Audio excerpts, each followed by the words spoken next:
The weekly Industry Angel podcast hears from business leaders and entrepreneurs who share their stories and that all-important light bulb moment. This can inspire us all and maybe scratch that itch and kickstart that idea that keeps you awake at night.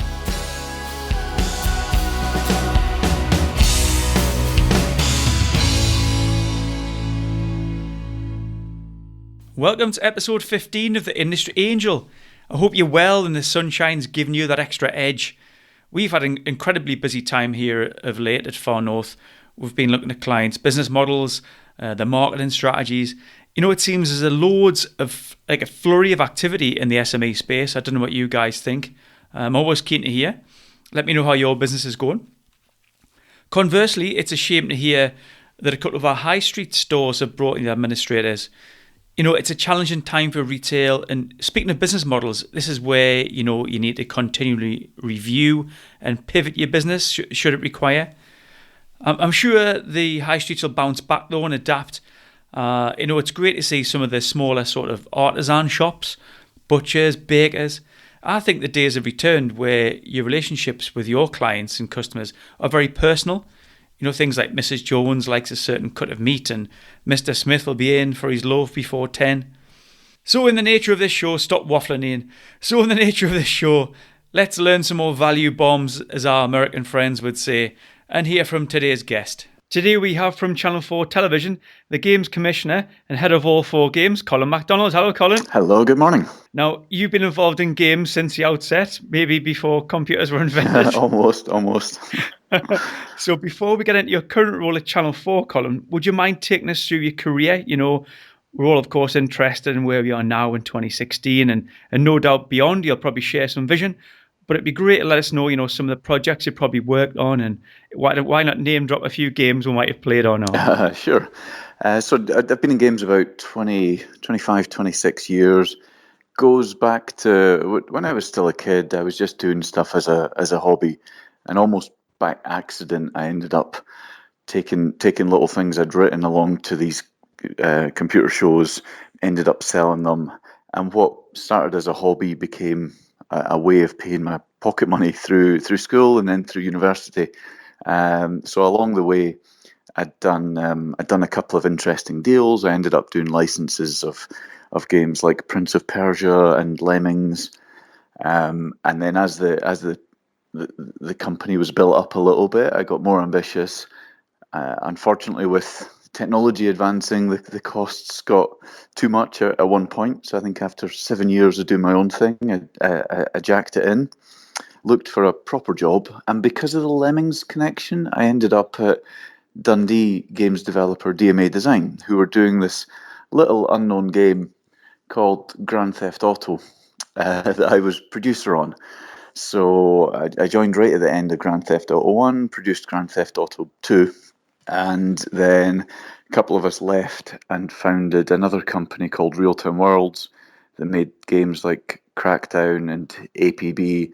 So Crackdown was a big success, won a couple of BAFTAs, sold a couple of million copies, and unfortunately that company folded in 2010, and then shortly after that I joined Channel 4. When I said name drop, you didn't have to go that far. There's some fantastic games. When you author a game, do you have to do it on multiple platforms? Or, you're talking about the last business that folded. Was that just on one platform, or? So that game we launched only on PC, but the ambition was to take it onto other platforms. Really, you always want to try and get a game on as many platforms as possible to give yourself a chance of as many sales as possible. But for example, with Crackdown, which we did at Real Time Worlds, that was actually commissioned by Microsoft. So they paid us to do it only on Microsoft platforms. So it was an Xbox exclusive. And they made it worth their while to do it that way. The reason I asked you to go back in time is because I'm pretty similar to you. Loved games from a really early age. But some of the games I felt had so much playability. Gameplay then was... I'd sit for hours on Konami or Ocean Software, Activision games, the old sort of Spectrum style. Yeah. And I'd play forever. And I do now on Call of Duty and stuff, but it was just more simplified. It seemed to capture you a lot more, but I feel that sort of thing's gone. There's just so much happening now. Yeah, there's an interesting thing that everyone's always very excited about the advances in technology and the advances in graphics in particular. But there was something with the games back in the 80s that because of their simplicity, you used your imagination more and you made more out of them.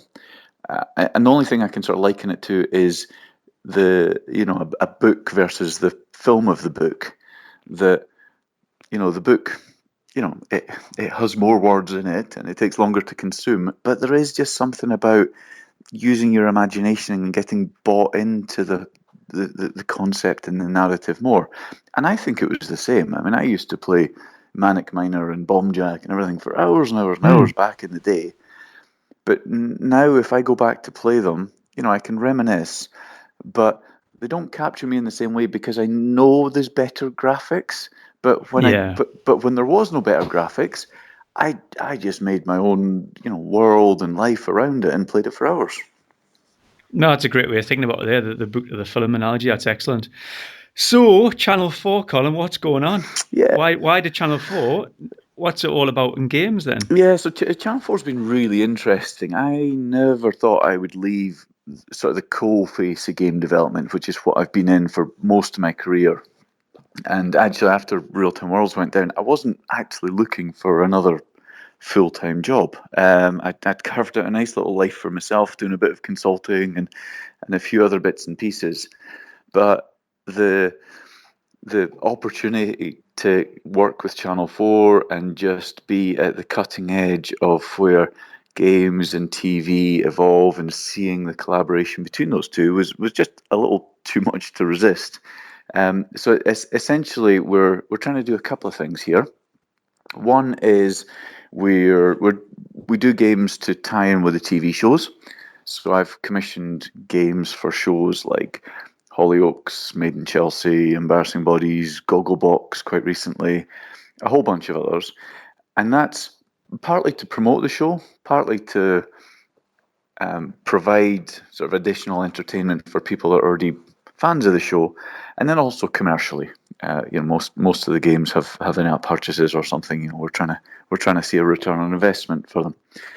And then what we've done recently is open up a new division called All Four Games, which is essentially an indie publishing arm. So we recognize that there's a lot of amazing developers out there making fantastic games, but with I think it's now 400 games a day coming out on the app stores, that it's just so hard for your game to be found. It doesn't matter how good it is.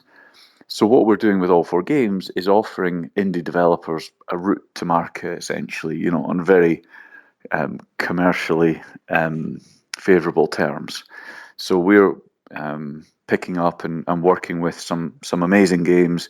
We've got a team of producers and a marketing manager and a product manager working across them, publishing them, and using the power of Channel 4 to promote these games essentially. So our last game that we launched that wasn't linked to a Channel 4 show was a little game called Super Arclight, which was a minimalistic radial shoot 'em up by it was the a BAFTA winning user interface designer from the Alien Isolation game. So those him and someone else made that game. It's done amazingly well. Got featured by Apple. They made it editor's choice for a week. We've had coverage in Guardian, New York Times, all sorts of places. So it's great that we don't have to just rely on the big brands from TV in order to make a success out of games that are just great fun. That's excellent. So, is All Four Games purely sort of the mobile side? Yeah, we're focused on mobile for now. I'd obviously like to take it further. I'd like to look at a PC console, all sorts of other things, and I've got all sorts of crazy ambitions. But right now we're just getting this off the ground. There's a lot to achieve. So yeah, we're focused on mobile phones and tablets at the moment.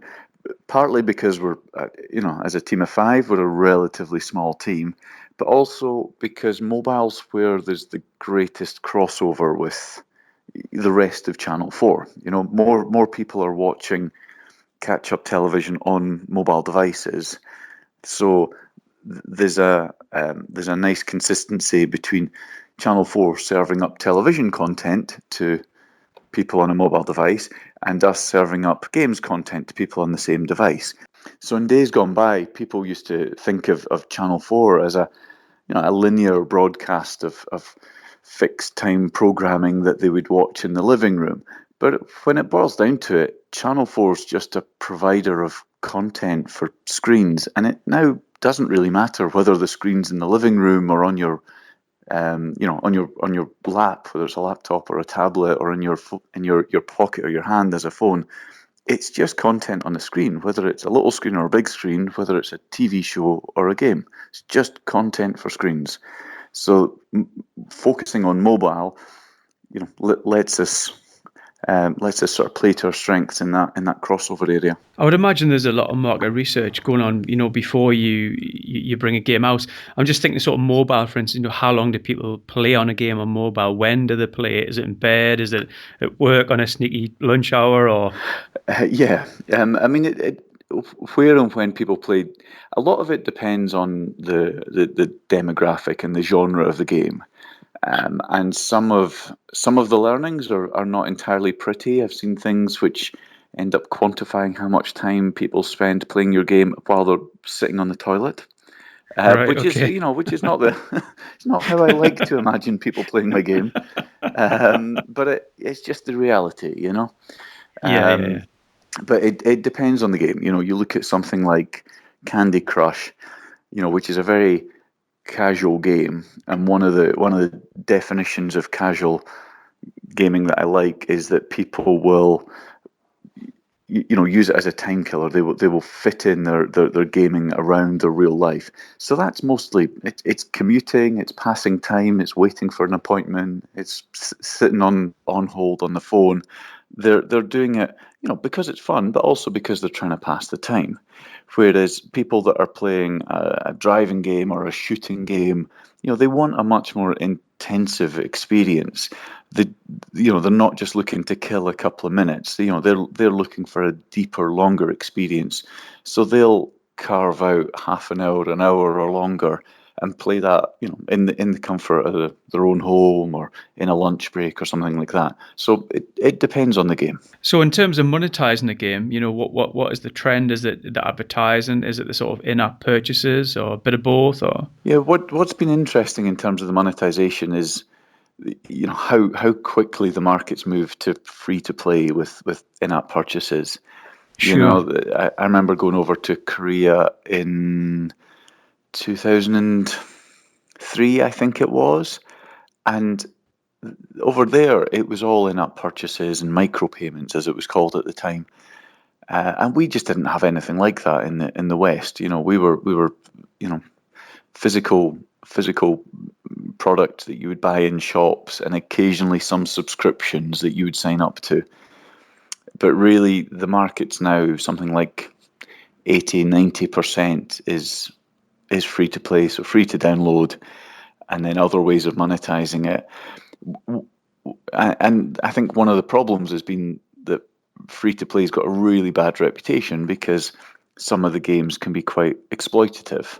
So people end up spending way more money than they would ordinarily like to. But one of the trends that's happening at the moment that I think is really interesting, particularly from a Channel 4 point of view, is the move towards in-game advertising as well. That in days gone by, in-game advertising was these horrible, obtrusive banners at the bottom of the screen that you would accidentally click on and get annoyed, or the game would suddenly stop and you're presented with this full page interstitial. But now what works really well with advertising is the concept of rewarded ads. So you're not forced to see an advert, you're choosing whether to watch an advert in return for something. It's in return for a couple of coins. Oh, right. Okay. Yeah. So you can play a game in several different ways, and you can choose what suits you. You can play it the long way, and you can wait and grind things out to get to the point you want. You can spend a bit of money to fast track that, or you can watch an ad. And the beauty with watching an ad is you get a huge portion of the audience are quite happy watching an ad because they're not having to put their hand in their pocket, because only something like 2% of people will spend money in apps. The other 98% don't want to spend money, whereas they're quite happy choosing to watch an advert. So from a developer point of view, it's a much more user-friendly way of seeing a return on investment. You're not forcing people to choose, will they put their hand in their pocket or not? You're giving them a couple of options, and if you don't want to spend money, you can watch an ad. The user progresses in the game, the developer gets a return, and everyone's happy. Do you think mainstream games will ever go that way, Colin? I'm thinking of like the Xbox ones, the FIFAs of the world. Will they always be to be paid? I mean, there's a big debate around that. Certainly, the likes of FIFA have introduced in-app purchases. They are still charging for the initial product, though, and that does rub people up the wrong way. When they're spending 40, 50 quid on a game and then still being asked for more in order to progress, it doesn't feel appropriate. I think we will see more games move to free to play because it's a great way of reaching people. It's essentially letting people try before they buy. But where you've invested millions, and the top games do cost many millions to create. And at the high end, there's a huge demand for them. They'll justify the full price tag. People are quite happy spending £40 for something they'll get dozens and dozens of hours of entertainment out of. It's much better value than so many other forms of entertainment. So there's always still going to be a market for the premium games. I mean, my boy likes FIFA, and I feel it's just, as you say, it's a big chunk of money. There's lots of advertisement going on, and even YouTubers now, that's a career, obviously. Yeah. There's YouTubers out there are doing FIFA videos, and they've got millions of subscribers. It must be affecting the sales, through that avenue. So, £50 price tag is huge, I think, for what it is. But as you say, there's obviously millions of pounds worth of effort gone in beforehand. Yeah, and it's still a tough business. Just because you've spent millions doesn't mean you get it back. And the hit rate isn't that great. There's a lot of attrition in the games industry, a lot of studios going under, people being put out of jobs, and that's not good for anyone. So it's the industry is maturing, and I think it's great to see that, and it needs to continue to do so. And it needs to do it by providing people with content they love at prices they're willing to pay. Just make the whole thing sustainable. Yeah. Oh, that's a good point. I mean, it leads on nicely to what's going to happen in the future. So what about things like VR? Where do you see that coming in? I mean, VR is fascinating at the moment, isn't it? That everyone's been talking about 2016's the year of VR, and the bottom line is it's just not true. I mean, VR, it is an amazing technology, but I mean, it's been around for 30 years. I remember trying some of the early VR kits in the early 90s, and they were amazing back then. Okay, they were lower resolution and they ran slower and they were heavier, but it was still an amazing experience. And when you look at what we've got now, it's come an incredibly long way, but it's still quite niche. You're still asking people to put something on their head that's a bit awkward, a bit heavy, makes their head sweat, watch something that's still not quite as good resolution as it needs to be completely believable, still doesn't run quite fast enough to make it completely without glitches. And the problem with VR is the point of it is to immerse you completely, and the minute there's the slightest little glitch, it just throws you out completely. It either just ruins the experience or makes you physically sick, because your brain has no other information to go on other than what's been presented to you. So the minute you start dropping frames rather than running at a smooth 60 frames a second, your brain can't handle that, because that doesn't happen in real life for most of us, thankfully. Um, and right now, the experiences are amazing but flawed. So I think, I think we'll see a lot of VR devices sold this year, but to a niche audience. What about the recommended duration, Colin, of having those devices on your eyes? Is there some sort of health warning on those? Yeah, I think they all come with guidance, and and I don't think there's any concerns per se. And it's like everything else, that you shouldn't do anything in excess. It's all about moderation. But right now, they're just not good enough to be sitting there for hours at a time. And it's something you'll put on for 10 minutes. Have a quick experience. Treat it as a bit of a gimmick, and go away and try it again, a week later or something like that. I'm not sure we'll ever get to the point where we've got VR as devices that you'll sit there plugged into them all day. I think that's maybe where AR comes in instead of VR. But yeah, we're going to hit, and there'll be other safety issues raised as well. There always is with new technologies. That's interesting. It's interesting. So, in terms of Channel 4, Colin, what's new? What's on the horizon? What can you tell us about that you shouldn't really? So I mean, the big thing with us is just keeping tabs on what's coming along in the future, and VR. It will be part of it at some point. I don't think it's going to be anytime soon. I think it's just too early. I think there's a lot of moves in games around the likes of esports and around branded gaming, which all kicked off with Kim Kardashian getting involved in mobile games, and now you've got games from Taylor Swift and Kylie Minogue and everyone else, and Gordon Ramsay. So I think we're going to be keeping tabs on all those areas. But meantime, our focus is always on making great games. It's what I've done all my life. It's kind of all I know how to do.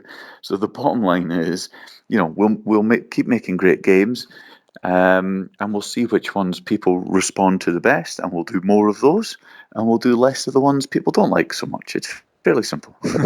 It's interesting, when you get a game and you create a character within that game, and I guess you don't know whether that character is going to be loved or loathed by the player. But you mentioned someone like Gogglebox, for instance. You've got a bunch of characters there who already have that, association with the public, that they kind of are loved. Yep. And then instantly there, you can throw a character in there that people can understand. Yeah, absolutely, yeah. And that's, like say the Kim Kardashian game. I mean, everyone was a bit incredulous when let's not mention Kim Kardashian. And we did a Made in Chelsea game, and it was the same thing. We launched this game, and we were trending on Twitter the day we launched. The game was trending on Twitter because we had half the people that were commenting on Twitter going, "Oh my God, there's a Made in Chelsea game. Oh my God, this is amazing." And then we had the other half of the people, and you can sort of picture them with their head in their hands going, "Oh my God, there's a Made in Chelsea game." Yeah. But it's about tapping into, what people are interested in. And Kim Kardashian, like it or not, has a lot of people interested in her.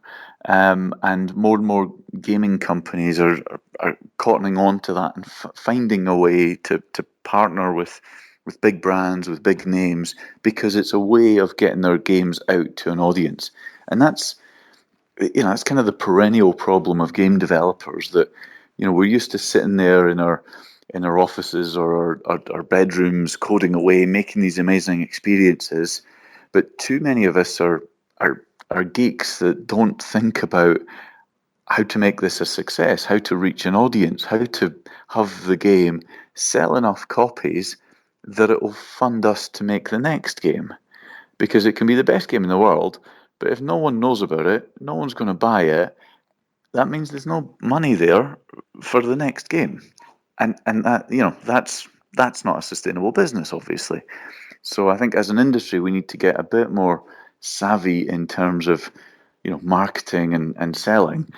And brands, Gogglebox, Kim Kardashian, Made in Chelsea, they're a very good way of doing that. So how does Channel 4 promote the games, Colin? Is it just simply, within adverts at the end of shows, or?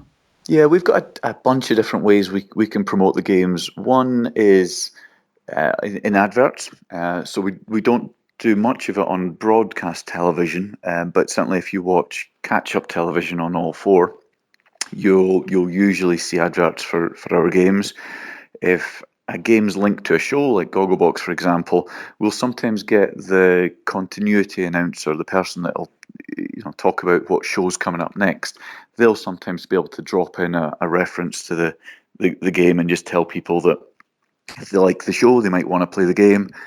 And then we've got everything else. We've got the websites, we've got social media accounts with millions of followers. We've got our other games, we cross-promote from them. We put out press releases globally now because even though Channel 4 only broadcasts in the UK, games are a global market. So we launch all the games globally. We put the press releases out globally, localized into a dozen or so languages, and just try and reach as many people as we can. It's really exciting. I'm thinking of all four games there, and the fact that you've got these indie type of games coming up. Whereabouts is that based, Colin? So all four games is based up in Glasgow. Right. Channel 4's headquartered in London, but we've got a small. How do you work this one out then? we've got 10 of us up in Glasgow. Partly because it's where I was based anyway, and that was partly because there isn't that much of a games industry in London compared to London's usually the centre of power for all industries, which is why TV's predominantly based down there. But with games are scattered right across the UK, so it almost didn't matter where I was based. London would have been no better or worse than Channel 4's Games Commissioner being based in Brighton or Manchester or Glasgow. So, as you can tell from my accent, Glasgow was the nearest option. And then it just made sense to build a team around me when we were looking to scale things up. And what's your Twitter handle, Colin? I'm Scottish Colin. Oh, there you go. Well, that's fantastic. Well, listen, Colin, thanks for that. It's been amazing. And I'm sure there'll be people heading over to your Twitter account and reading a little bit more about you. And what about if anybody wants to shoot you a game? Absolutely, yeah. Send us. We're always happy looking at anything anyone's created. So drop me an email. I'm not hard to find. Ping me on Twitter, whatever's easiest. But yeah, we love looking at anything anyone's created. Brilliant. That's been a great insight in the Channel 4, Colin. Thanks very much for that. No, not at all. It's been great chatting. Well, I hope you enjoyed that from Colin. I thought that was brilliant. I love the range of guests we're having on this show. I really enjoy your feedback as well. Keep it up. And I know you do like the diverse topics we are having. And I promise to keep that going for you. I'll be at the Great British Business Show in London next week. If you're there, come up and say hi. We've got a few past guests speaking as well, and I'll try and hook up with them.